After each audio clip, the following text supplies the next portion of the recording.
멋진 사진 찍는 거를 저희가 배워볼 텐데요. 아마 뭐 하루 일과 중에 뭐 한 두세 장 정도씩은 뭐 찍지 않으실까 싶어요. 참 많은 시간을 우리가 예전에는 사진 찍는 것 자체가 사실 굉장히 큰 행사였었잖아요. 이 필름 카메라 아마 예전에 추억들이 다 있으실 것 같습니다. 지금도 집에 어딘가에는 지금 처박혀 있을 텐데요. 이 촬영을 한다. 이거는 뭐 졸업식이나 무슨 아주 특별한 날 이런 날 카메라를 한 번씩 꺼내는 거고, 그리고 찍은 다음에 현상도 해야 되고 인화도 해야 되고, 꼭 필름 현상도에 가져가지고 돈도 들고, 찍은 다음에 얘가 어떻게 되는지 모르니까 필름이 아까워서 막 함부로 찍지도 못하죠. 정말 소중하게 이렇게. 근데 지금은 뭐 돈도 안 들고 공짜로 그러니까 뭐 막 엄청 연사도 하고 막 남발하기도 하죠. 찍고 바로 보니까 이 대한민국 모든 사람 전 세계인들이 이제는 다 사진 작가가 될 수 있는 굉장히 참 좋은 여건인 것 같아요. 그래서 우리 인생에 대해서 이런 거 기록을 남기기가 참 좋은 세상인데요.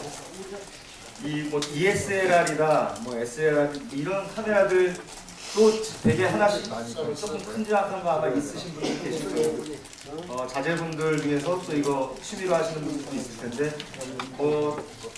고급형 같은 경우에는 렌즈 카메라 포함해서 한 100만 원 정도, 뭐 좀 더 낮은 것도 있고요. 더 비싼 거는 막 몇 천만 원에 호가하는 이런 제품들도 있죠.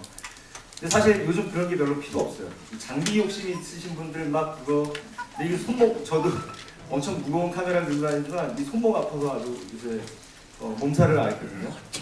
이게 무슨 뭐 몇만 화소다 이런 얘기 많이 들어보셨죠? 근데 사실 이제는 그런 거 안 따지셔도 돼요. 의미 없는 세상이에요. 예전에 지금은 뭐 기본 스마트폰이 1000만 화소가 다 넘어가거든요.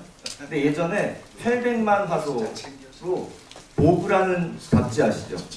아주 세계적인 아주 그냥 아주 멋스럽게 사진 찍는 모델들 나오는 잡지인데, 그 보그 잡지의 메인 첫 장면 이런 거 다 촬영하던 거를 800만 화소짜리로 했어요.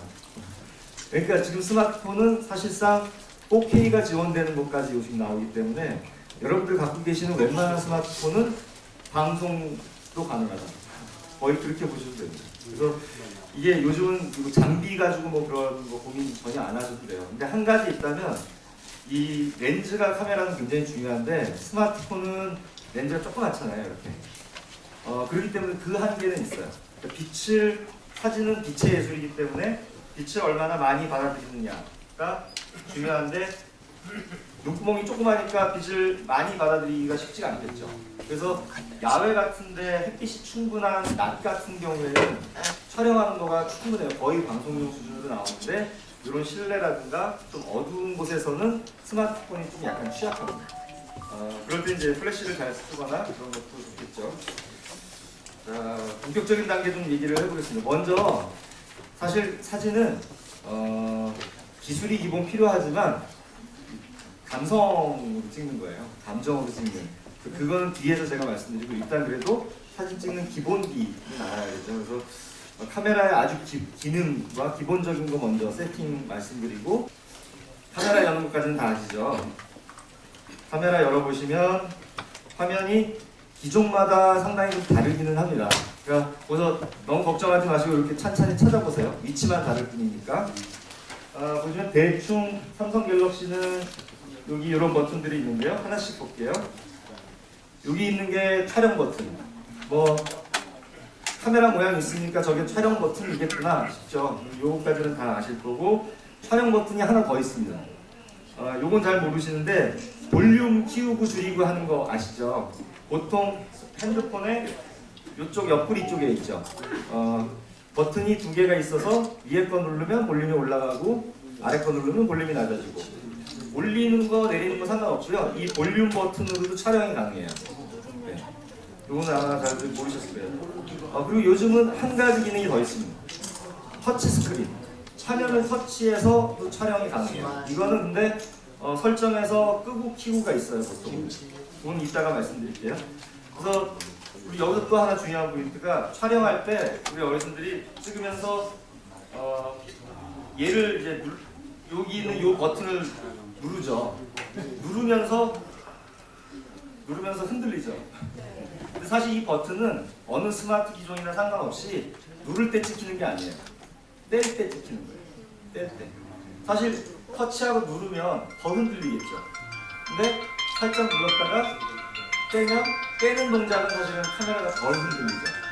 그래서 그거를 약간 염두에 두시고 난 찍어야겠다 해서 두들기지 마시고 살짝 댔다가 살짝 빼면서 찍으시는 거, 그것도 하나의 기술입니다. 그리고 이게 난 흔들리는 거 버튼 익숙치 않다 그러면 터치 스크린을 그 기능을 온 해놓고 그걸 통해서 하는 것도 방법이에요. 터치 스크린이 편한 장점은 터치 스크린 할 때 그 부분을 건드리면요, 예를 들면 여기 있는 이 녀석을 내가 찍고 싶다. 이 녀석의 얼굴을 손가락으로 터치하면 그 순간에 이 녀석의 제가 건드린 부분에 노출도 맞추고 초점도 맞춰주고 착각하고 찍혀요. 그래서 그 장점은 있습니다. 그래서 어르신들 경우에는 저는 터치 스크린을 좀 더 추천드리고 싶고요. 그 다음에 촬영 버튼이 편하신 분은 눌렀다가 빼면서 찍으시면 되고요. 여기 위에 있는 것들은 동영상이죠. 오늘은 동영상까지는 안 하고 사진까지만 갈게요. 그리고 왼쪽 위에 보시면 여기까지는 아마 아실 거예요. 카메라 앞뒤 바꾸는 거. 저희 스마트폰에는 카메라가 그 렌즈가 2개씩 있어요. 앞에 하나, 뒤에 하나. 근데 보시면 모든 구성들이 거의 반갑습니다. 카메라 렌즈가 여기 있는 거, 밖에 있는 거 하나, 그 다음에 요 옆에 하나씩 있는데 렌즈가 여기 있는 게 더 커요. 그 말은 얘가 사진이 더 잘 찍혀요. 얘는 보통 자기 셀카 찍을 때 쓰죠. 요 렌즈는 좀 더 작아서 성능이 떨어져요. 그래서 사진이 좋은 거를 잘 자연 같은 거 찍겠다 그랬는데 요걸로 찍으시면은 불편하기도 하고 사진이 떨어져요. 렌즈가요? 아마 그러면 선생님 기종은 렌즈가 아마 크게 들어가 있는 기종이에요. 대부분은 여기 아주 좁쌀만하게 있는지도 없는지도 모를 정도로 조그맣게 들어가 있어요. 네. 요즘 최신 폰들은 이렇게 양쪽 다 좋은 거, 요새 셀카들을 너무 많이 찍으니까 그렇게 나왔어요. 좋은 거 쓰시죠. 그 다음에 여기 모드가 있는데요. 요거는 촬영 모드, 촬영을 어떻게 할지 분위기들을 막 자기가 선택할 수 있는 거예요. 여기 보시면 촬영 모드를 한번 눌러보세요. 그러면 기종마다 나타나는 화면은 조금씩 다를 텐데 보통 이제 자동 모드로 그냥 놓고 찍으시는 게 가장 일반적입니다. 그거를 추천을 드려요. 근데 특수하게 나는 내 얼굴을 예쁘게 찍겠다 그러면 뷰티 페이스 뭐 이런 거 이름만 봐도 뭔지 알겠죠. 파노라마는 한 번씩도 해보셨을 거예요. 이렇게 딱 차고 눌러놓고서 그다음에 이렇게 화살표 나오는 걸 따라서 쭉 따라가면 자연 광경 이렇게 산 위에 올라가서 여기서부터 여기까지 한 장에 담을 수 없는 사진을 길게 파노라마 사진으로 찍어주는 거죠. 그리고 뭐 가상 투어 샷, 뭐 듀얼 카메라 이런 것들이 막 있는데요. 이런 것들은 다 그렇게 쓰실 일은 많지는 않아요. 그리고 찍을 때 이런 것들을 써서 뭔가 효과를 줘가지고 이미 찍어버리면 그 다음에 효과를 줄 때 약간 난감한 경우들이 많아요. 그래서 기본 사진 찍는 거는 자동 카메라 기본 버전으로 찍으시고 그 다음에 뭔가 앱을 이용해서 화장을 하는 거죠. 화장하는 거는 이따가 찍은 다음에 뒷부분에서 다시 한번 눌러드릴게요. 좀 전에 이제 모드 보셨죠? 모드까지 봤는데 여기 옆에 있는 게 뭐냐? 요거는 요거는 기능이 좀 떨어지는 것들은 HDR이나 요 오프라고 돼 있는 거 요거가 없을 수도 있어요. 첫 번째 요거는 뭐냐면요, 아웃포커스 모델이에요. 아이폰 같은 경우에는 요번에 7 플러스부터 아웃포커스 기능이 생겼고 그 전 모델은 이 아웃포커스가 없어요. 아마 갤럭시 쓰시는 분들은 기종에 따라서 이게 없는 분들도 계실 거예요. 이게 나온 지는 그렇게 오래되지 않았기 때문에 얘는 뭐냐면요, 그 아웃포커스 말 그대로 포커스가 나가게 하는 거. 왜 DSLR을 사람들이 사가지고 쓰는 이유는 그건 거죠. 인물 촬영할 때 뒤에 잡스러운 게 막 보이고 그러니까 지저분하니까 인물만 초점 딱 맞추고 뒤를 다 뿌옇게 뽀사시하게 이렇게 날리는 그게 이쁘잖아요. 그 효과가 DSLR만 됐었는데 이제는 스마트폰에도 그 기능이 장착됐어요. 이따가 보여드릴게요.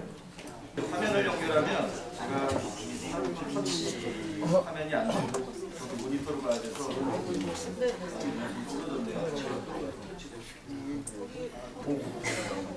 이거를 펴보시면 이런 자상한 설명이 나오죠. 대상이 돋보이는 사진을 촬영합니다. 대상과 디바이스의 거리를 50cm 이내에 유지하고, 이 사진 보시면 지금 얘가 토토로에 나온 여자 주인공 메인인데요. 메인은 얼굴이 짱하게 나왔는데 뒤에 여기는 뿌옇게 날라갔죠. 인물 촬영할 때 이렇게 찍으시면 좋습니다. 보통 이제 놀러 가시면 여행 가시고 놀러 가시고 그러면 인물 사진 할 때 뒤에 무슨 탑이 있다 뭐 이런 데 가시면 촬영할 때 저기 가서 서봐. 그럼 탑이 저기 있으면 그 탑이 있는데 옆에나 근처에 사람이 가게 하고 이렇게 찍고 그러면 탑 다 나오게 찍으면 사람이 하트만하게 나오죠. 그럴 때 앞쪽으로 나오게 해서 사람 얼굴 가슴 정도까지 나오게 하고 뒤에 탑이 나오는 형태로 전체 포커스 해가지고 찍으시면 탑과 사람이 다 일반적인 촬영으로 하시면 그렇게 나오고요. 근데 만약에 아웃포커스에서 사람하고 뒤에 저런 게 있어 이런 식으로 뽀사시하게 하겠다 그러면 아웃포커스 기능을 쓰시면 됩니다. 네, 또 볼게요. HDR이라는 건 뭐냐면요, 영어로 하이 다이나믹 레인지, 좀 어려운 말인데 한마디로 얘는 이거를 온앤옥선 연사처럼 누르면요, 보통 버튼이 지금은 여러분들 갖고 계시는 폰들이 다 연사가 돼요. 보통 한 번 누르면 찰칵 찍히잖아요. 계속 누르고 있으면 약간 멈칫했다가 얘가 다다다다다다다 하면서 연사를 찍어요. 그 연사 기능을 하면 HDR을 켜놓고 하시면요, 지금 얘가 여러 장을 찍었는데 이 사진 보기에 들어가면 한 장밖에 안 보여요. 얘는 뭐냐면 만약에 5장을 찍었다 그러면 5장이 노출이 조금씩 다를 수 있잖아요. 그럼 그 5장에서 좋은 부분, 잘 나온 부분만 자기가 이렇게 발췌해서 한 장으로 합쳐줘요. 진짜 신통한 녀석이죠. 근데 그거를 클릭해서 들어가면 한 장 한 장 따로 보실 수도 있어요. 그래서 나 이 중에서 요 녀석만 마음에 드니까 요것만 쓸 거야 라고 하실 수도 있는 부분이에요. 여기 HDR이라고 이렇게 써있는 요 부분, 요거예요. 요게 기종마다 옛날 거는 좀 없을 수도 있습니다. 신기종 드는 데거든요. 근데 요게 있으신데 꺼져 있는 것도 있을 수 있어요. 여기 설정 있죠, 설정을 들어가 보시면 여기에 이런 기능들이 쭉 있거든요. 얘를 이렇게 요거를 HDR 풍부한 색조, 요거를 저는 지금 사용으로 눌러놨는데 다시 누르면 해제가 돼요. 해제가 되면 이쪽에 있는 거 꺼져 있습니다. 사용하면은 온 됐죠, 여기. 그리고 아웃포커스 기능도 마찬가지예요. 이거는 아까 이쪽에 있었는데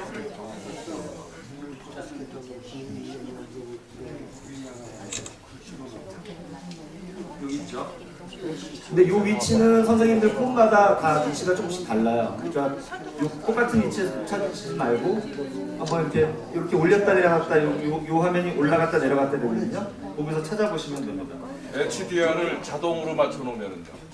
자동이요. 네, 네. 자동으로 해놔도 되고 네, 사용을 해도 되고. 네, 그게 온된 거예요. 그리고 여기 보면은 그런 기능들이 있어요. 여기 고속 연속 촬영, 요것도 지금 해제되어 있는데 누르시면 사용되는 걸로 되고요. 사진 크기는 제일 크게 보통 세팅이 되어 있을 거예요. 제일 큰 걸로 그냥 찍으셔도 됩니다. 요새는 용량이 커서 이거 뭐 걱정 안 하셔도 돼요. 동영상 크기도 기본은 제일 크게 되어 있으니까 그렇게 세팅해 놓으시면 되고요. 오디오 줌이라는 거는 줌할 때 목소리가 그 줌 하는 것처럼 가까이 따라가 주는 그런 기능이에요. 상당히 첨단 기능이죠. 근데 보통 때는 동영상 쓰실 때 필요 없으니까 그냥 해제해 주셔도 되고요. 그 플래시는 보통은 꺼놓는 게 좋아요. 이 카메라가 플래시 터지면 번쩍하면서 얼굴이 호박처럼 빨갛게 되죠. 그래서 그 플래시 안 터뜨리는 게 보통 사진이 이쁘게 나와요. 근데 특별하게 써야 될 때만 따로 이제 키시는 게 좋죠. 그렇죠. 그건 이따가 또 제가 말씀드릴 거예요. 타이머 같은 경우에는 이 보통 옛날 카메라에 타이머 세팅해갖고 달려가지고 다 같이 찍는 그거 기능을 쓰는 거고요. 여기 눌러서 사진 촬영, 요게 이제 터치 스크린이에요. 화면 터치해가지고 사진 찍을 수 있는 요걸 키시면은 그거가 되는 거고 요걸 끄시면 이제 되겠죠. 그리고 요 안내선 한번 찾아보세요. 안내선 요거 보통 꺼져 있으실 텐데 요거를 안내선 사용으로 클릭해 주세요. 요게 뭔지는 좀 이따 말씀드리겠습니다. 요거를 켜놓고 사진을 찍으시는 게 사진 찍을 때도 되게 편하고요. 사진 실력이 이렇게 해야 되더라고요. 안내선 다 하셨어요? 안내선을 하시면 여기 보시는 것처럼 요 선이 나오는 거예요. 이렇게 선. 좀 띄게 있는데 이렇게 해도 세로로 선이 있어요.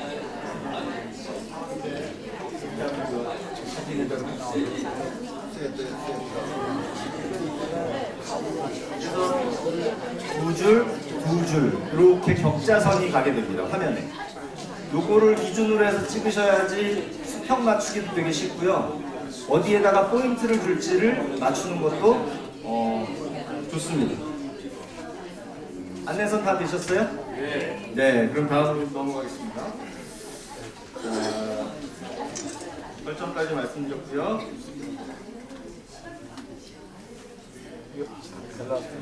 자, 그러면 이제부터 사진 찍는 거에 대해서 요령, 기법들을 좀 알려드릴게요. 일단 제일 중요한 건 자세. 첫 번째는 젊은 사람들 같은 경우에 제가 얘기를 잘 안 드리는데 어르신들은 이 부분이 되게 중요해요. 자세가 기본 안 잡혀 있으면 사진이 흔들리죠, 기본적으로. 보시면 여기서 지금 올바른 자세가 어떤 게 있는 것 같으세요? 사진 찍을 때 올바른 자세? 없어요? 없어요? 네. 근데 이런 자세들 한 번쯤은 해보셨을 것 같아요. 그죠? 뭐 이런 자세들도 남자분들은 약간 요것도 하시는 분들 저렇게 다리를 벌리고 찍는 이유는 기본적으로 인물을 찍을 때 모든 사진의 기본은 눈높이에 맞춘다. 이게 평상시 일반적으로. 그래서 아이를 찍을 때 우리 아이를 이렇게 찍잖아요. 땡. 아이를 찍을 때는 기본적으로 이렇게 해서 아이 눈높이에 맞춰서 이렇게 찍으셔야 돼요. 특별한 의도를 가지고 위에서 찍거나 아래에서 찍는 게 아니면 모든 거는 눈에 맞춘다. 동물도 마찬가지예요. 강아지들도 눈높이에 맞춘다. 그렇게 하기 위해서 저렇게 무릎을 구부리게 되는데요. 좋은 자세는 이런 자세입니다. 기본적으로 팔을 옆구리에다 붙이시고 우리 다들 이렇게 찍으실 거예요. 그러면 불안하죠. 이게. 찍을 때 벌써 누를 때 흔들리고 나중에 확대해 보면 이렇게 흔들린 게 보여요. 컴퓨터로 가지고 와서 보면은 다 흔들렸어요. 그러니까 자세는 기본적으로 옆구리에 딱 붙이고 어깨 넓이 정도 편한 자세. 딱 이 상태에서 그리고 또 중요한 거 숨을 참는다. 숨도 굉장히 영향을 많이 미쳐요. 이게 야외 밝을 때는 잘 못 느끼는데요. 실내 촬영할 때는 숨을 참는 거가 어마어마한 차이예요. 숨 쉴 때 할 때 분명히 흔들리거든요. 숨을 참고 딱 요거 기본입니다. 근데 만약에 요거 자세 하기가 좀 난감하다, 어렵다 그러면 뭐 이런 거 이용하시면 돼요. 그런 데다 이렇게 딱 대고 주변의 사람을 또는 사람을 이용할 수도 있어요. 아들아 일로 와봐라. 너 잠깐 이거 엎드려봐라. 등 위에다가 딱 붙고 그러면 내 손을 놓보다는 그게 더 안정적이거든요. 이런 사물을 이용한다거나 아마도 이 줄을 이용하시는 분은 없겠지만 보통 카메라 같은 경우에 줄을 이렇게 내가 압력을 줘서 이렇게 딱 당기면 텐션을 주면 긴장을 주면 요거에 의해서 딱 안정화가 되잖아요. 그런 것도 이제 하나의 방법인 거죠.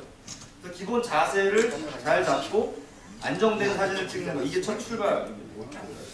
그 다음에 사진 찍은 거 보시는 거는 다 아시죠? 여기 있는 요거 여기 들어가서 보는데 기본 촬영은 아까 자동 그걸로 찍으시고 찍은 다음에 난 요걸 좀 화장해야겠다.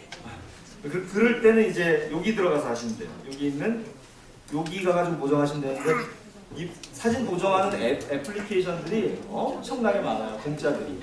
거기까지 많이 안 가셔도 되고요. 여기 있는 것만 가지고 기본 쓰셔도 되고 그 다음에 조금 한 걸음 더 가려면은 카카오 스토리에 있는 게 꽤 괜찮아요. 스타더스트라고 하면 여기 막 이런 반짝반짝하는 이런 효과 같은 것도 막 들어가죠. 그래서 이런 효과들이 꽤 제법 있어요. 그것만 효과를 쓰셔도 사진이 분위기가 확 바뀝니다. 사진을 어떻게 잘 찍는지, 사진 찍는 기술에 대해서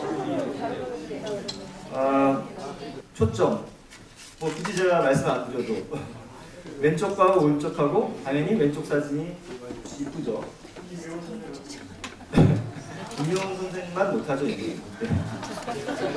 여기 보시면 이 사진은 잘 찍은 건가요? 못 찍은 건가요? 잘 찍은 거죠. 사람을 기준한다면. 잘 찍었나요? 약간 제 눈에 조금 애매해 보이는 것 같아요.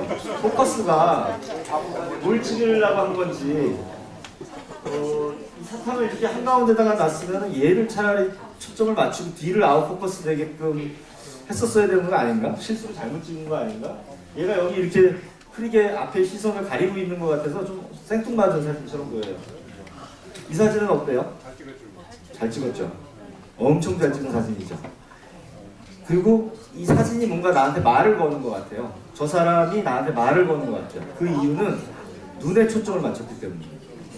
아마 사진 찍을 때 대충 얼굴에다가 찍으시는 분들이 대부분이실 거예요. 눈에다 찍으셔야 돼요. 사람은 눈이 이 커뮤니케이션에 굉장히 많은 부분을 차지하기 때문에 눈만 가지고도 굉장히 많은 언어들을 우리가 얘기해요. 그래서 눈에 초점이 잘 맞은 사진일수록 사진이 굉장히 짱하고 사진이 말을 걸어오고 생명력이 살아있어요. 눈에 초점을 맞춘다. 그리고 수평 맞추기. 왼쪽 오른쪽 사진 제가 찍어봤는데요. 어느 쪽 사진이 나은가요? 당연히 오른쪽이 보기가 좋죠. 왼쪽은 수평이 안 맞았죠. 보통 우리가 사람 이렇게 찍을 때 신경 쓰면서 하면서 뒤를 잘 안 보게 되는데요. 뒤도 한 번씩 보셔야 돼요. 그 뒤에 뭐가 있는지. 그래서 뒤에 선이 있다면, 예를 들면 뒤에 선이 있는데 사람을 찍었는데 목 자른 것처럼 이렇게 딱 선 들어가는 거 이런 보기 싫잖아요. 그러면은 의도적으로 이렇게 이쪽으로 각도를 틀거나 아니면 약간 높이서 찍든가 약간 내려서 찍든가 해서 그 선을 피해주는 것도 이 하나의 방법이고 수평을 맞춰주는 거. 이 수평 맞추기가 특히 자연에 가면 굉장히 중요해져요. 수평선, 지평선 이런 거, 나무하고 땅 이런 거, 수평 맞추기 신경 쓰시는 거. 그러기 위해서 아까 안내선 격자가 필요합니다. 그게 없으면은 전문가도 맞추기가 어려워요. 여기서 이게 두 줄인 거가 이유가 있어요. 구도 잡기에 쓰이는 건데요. 우리 황금 분할이라는 용어를 써요. 중요한 요소, 내가 잡고자 하는 거의 중요 포인트는 요 겹쳐지는 점 있잖아요. 여기에 들어가요. 여기. 네 개의 점이 있죠. 네 개의 점에 사람의 경우에는 대부분 사람의 눈을 거기다 둡니다. 세 번째는 구도 잡기인데요. 아까 황금 분할, 여기 격자선에 이 아이도 이쪽으로 걸어가고 있으니까 여기다가 얼굴 또는 눈을 여기다가 맞췄죠. 그러니까 걸어가는 느낌도 나면서 예쁘게 나와요. 이 아까 말씀드린 소실점 구도 같은 거, 이렇게 사라지는 구도를 할 수도 있고 곡선 구도를 이용할 수도 있고 수평선 이런 거는 수평 맞추기를 잘해야 되겠죠. 또는 수직으로 어떤 오래된 고택 같은데 경복궁 같은데 가서 이렇게 문이 이렇게 깨끔 열려 있는 사찰 같은데 가가지고 밖에는 환하고 여기는 어둡고 이렇게 할 때 살짝 이렇게 수직선으로 이렇게 찍으시면 되게 묘한 분위기 그런 것들이 나죠. 수직 구도도 있고요. 또 빼기가 중요합니다. 아까 이 빼기만 잘하셔도 사진이 살아요. 왼쪽과 오른쪽에서 당연히 사진이 오른쪽이 좋죠. 똑같은 제 책상에서 그냥 찍은 건데요. 뒤에 이런 요소들이 많으니까 지저분. 요거 아웃포커스를 한 건데도 워낙에 가까이 있으니까 지저분한 요소들이 나와요. 그럴 때 키보드 빼고 마우스 깔개 빼고 컴퓨터도 애플 로고도 이거 되게 시선이 이쪽으로 가잖아요. 그러니까 이쪽으로 조금 이동시켜가지고 하는. 근데 여기 이 사진에서도 조금 거슬리는 게 있어요. 여기 요거. 요 부분 때문에 시선이 자꾸 골로 가려고 그러죠. 그래서 그 다음엔 트리밍. 아까 잘라내기 기능 조절해서 그것만 잘라도 사진이 아주 좋아졌습니다. 머리에 이 뒤에 여기 관통하는 거 약간 거슬리기는 하는데 뭐 이 정도는 용서되는 정도인 것 같아요. 네. 자, 빼기 또 보여드릴게요. 요거 제가 찍은 거고 저 사후에 포토샵으로 우리 김명훈 대표가 요거 작업을 해줬는데 오른쪽 사진이 당연히 좋잖아요. 제가 이거 찍을 때 물가에 떠 있는 이거 되게 그림처럼 보이지만 그 통영 가서 사진 찍은 그냥 날거 사진이에요. 그날 비 타고 이런 것들이 너무 좋아서 이렇게 찍혔는데 저 배에 제가 점프 뛰어 들어가지고 저 벽돌을 치울 수는 없는 거죠. 근데 찍은 다음에 나중에 투샷 통해서 이렇게 지우고 나니까 빼고 나니까 사진이 작품 사진처럼 아주 멋있어졌죠. 요거는 빛도 잘 이용했고 초점 이런 것도 아주 잘 찍으셨는데 하나 거슬리는 거. 여기 요거 약간만 각도 들어가고 찍었으면 아주 완벽한 사진 될 수 있었는데 그리고 저거 여기가 좀 약간 너무 다트게 된 거 그런 거가 조금 아쉽죠. 이 사진은 분위기 꽤 괜찮아 보이기는 해요. 근데 아쉬운 거가 역시나 요거 여기 들어가지 말아야 될 게 하나가 좀 들어갔고, 요렇게 배치한 거는 상당히 재밌는 것 같아요. 요 배열은 잘 하셨는데 케이크 요 수직 수평 맞추는 거 좀 각도를 조금만 틀었으면 훨씬 더 이뻤겠다 이런 생각이 좀 드네요. 다섯 번째는 빛. 사진은 결국에는 빛의 예술이거든요. 빛을 얼마나 잘 쓰느냐인데, 사실 우리 인간의 눈을 따라갈 수 있는 카메라 렌즈는 아직 지구상에 없어요. 인간의 눈이 최고입니다. 인간의 눈에 담을 수 있는 정도를 담을 수가 없어요. 특히 어두운 장소에서도 우리는 굉장히 많은 걸 보는데 카메라는 그 정도를 못 봐요. 스마트폰은 어두운 못 보죠. 근데 사실 우리가 굉장히 빛에 늘 익숙해 있기 때문에 빛을 별로 이렇게 무의식적으로 보고 잘 안 느껴요.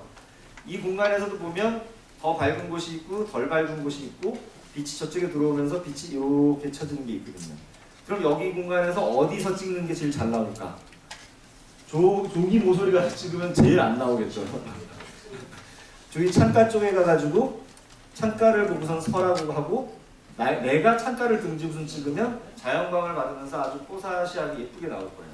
그런 것들 빛을 잘 쓰시면 좋습니다. 그게 그럼 반드시 얼굴로 정면으로 오는 빛이 좋냐? 그렇지는 않아요. 여기 보시는 것처럼 측면광으로 이렇게 했을 때 굉장히 드라마틱한 사진이 나오죠. 그러니까 어르신들 인물 사진 찍을 때 일부러 한쪽 좀 어둡게 하기도 하고 그래요. 역광인 거, 뭐 위에서 빛이 하면은 다크서클 엄청나게 이렇게 생기죠. 그래서 사진은 12시 정오가 제일 이쁘게 나와요. 사진이 제일 이쁘게 나오는 시간은 3시에서 5시 사이. 그때가 제일 이쁩니다. 잘 이용하는 거 역광. 이 DSLR보다요 스마트폰이 접사 가까이 찍는 사진은 DSLR보다 이게 진짜 짱이에요. 어르신들 여행 가서 꽃 사진 찍는 거 얘를 능가할 수가 없어요. 진짜 잘 나옵니다. 가까이 가셔서 거의 요 정도 거리까지 되거든요. DSLR은 그렇게 되려면 굉장히 고가예요. 요 정도에서 찍으시는데 이것도 플래시 한번 터뜨려 보시고, 플래시 터뜨리면 꽃 사진은 잘 나오는 경우도 많아요. 근데 안 나온다? 그러면 옆에서 플래시를 빌려달라고 해서 들고 찍으시면 아주 잘 나옵니다.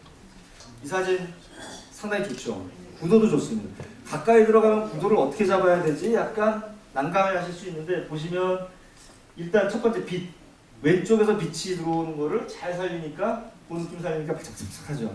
그리고 초점도 아주 잘 맞았어요. 그리고 얘네들 찍을 때 딸기를 얘는 이쪽으로 이 가지를 쭉 뻗고, 얘는 이쪽으로, 얘는 이쪽으로, 얘는 이쪽으로 하니까 이렇게 펼친 것처럼 약간 뭔가 안정된 그림이 나와요.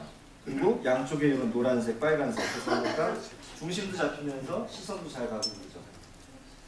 이게 깊게 들어가는 사진 잘 못 찍게 되는데, 음식 같은 경우에도 아예 정부감으로 크게 한번 찍어보시고 아예 깊게 들어가가지고 아주 클로즈업으로 한 장 찍어보시고 하면은 사진이 잘 나옵니다.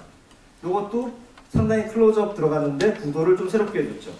접시를 굳이 다 찍을 필요 없이 한쪽만 이렇게 찍어주는 이런 것도 좋습니다. 이 사진은 제가 찍은 건데요. 이거 뭐처럼 보이나요? 물. 예, 통영 바다예요.